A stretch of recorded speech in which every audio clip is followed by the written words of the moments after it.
Okay sir, మీరు 4 years నుంచి ఆయనకి ట్రీట్మెంట్ ఇస్తున్నారు కదా, అంటే ఆయన ట్రీట్మెంట్కి ఎలా రెస్పాండ్ అయ్యేవారు? అంటే ఆయన ఏజ్కి ఈ మీరు ఇచ్చే ట్రీట్మెంట్కి అంటే ఈ ఫిజియోథెరపీ అనేది ఆయన సపోర్ట్ చేసేవారా లేదా అని? డెఫినెట్గా అండి. ఆయన first by the time I met him he was suffering with degenerative joint diseases and మోకాళ్ళ నొప్పులు ఉండేవి, జాయింట్ పెయిన్స్ ఉండేవి. అప్పుడు నేను కన్సల్ట్ అయినప్పుడు రెగ్యులర్గా ట్రీట్మెంట్ చేయించుకునేవారు. డైలీ మార్నింగ్ 7కే వెళ్ళి ట్రీట్మెంట్ చేసేవాడిని. ఆ ట్రీట్మెంట్ తర్వాత కూడా చాలాసేపు ఆయనతో గడిపేవాడిని.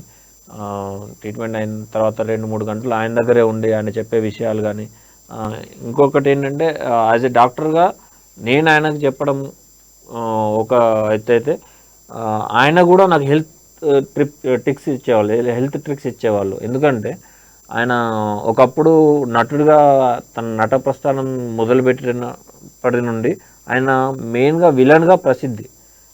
ఆయనకు మించిన విలను ఇప్పుడు నాకు తెలిసి ఏ భాషలో లేరు.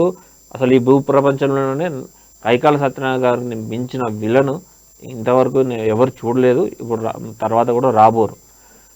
అలాంటి విలన్స్కి ఏంటంటే ఫైట్స్ అనేది మెయిన్. విలన్ అంటేనే ఫైట్స్, హీరోని కొట్టడమా లేకపోతే హీరో చేత తన్నులు తినడమా, కానీ అవి ఆ ఫైట్స్ అనేది విలన్కి వచ్చి ఉండాలి.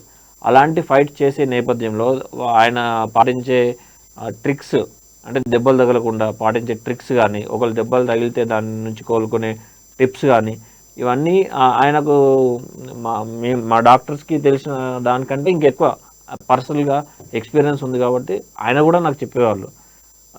అది అట్లా మా సంబంధం ఒక డాక్టర్కి పేషెంట్కి ఉన్న సంబంధం కాకుండా ఒక గురువు శిష్యుల సంబంధం, ఒక తాత మనమని సంబంధం లాగా ఉండేది మా ఇద్దరు కన్వర్జేషన్. ఈ కన్వర్జేషన్లో ఇంకా వేరే నటుల గురించి కానీ ఇంకా వేరే విషయాల గురించి కానీ ఎప్పుడైనా మాట్లాడారా సార్? ఎక్కువగా మేము హెల్త్ గురించి మాట్లాడితే ఆయనకు నచ్చేది కాదు. అంటే ఆయనకు ఎప్పుడూ ఆయన ఎంతో దృఢంగా ఉన్నానని మానసిక స్థైర్యం ఆయనకు ఉండేది. మానసికంగా ఎంతో దృఢమైన వ్యక్తి, శారీరకంగా కూడా ఎంతో దృఢమైన వ్యక్తి. ఆయనకి ఒకవేళ నేను టిప్స్ ఇచ్చినా కానీ ముందు కొంచెం ముభావంగా ఉన్న తర్వాత పాటించేవాళ్ళు.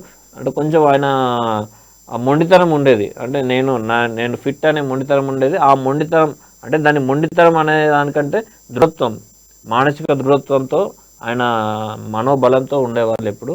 ఆయన అలా ఉండడం వల్లనే లాస్ట్ టైం కరోనా బారిన పడినా కానీ దాన్ని జయించి మళ్ళీ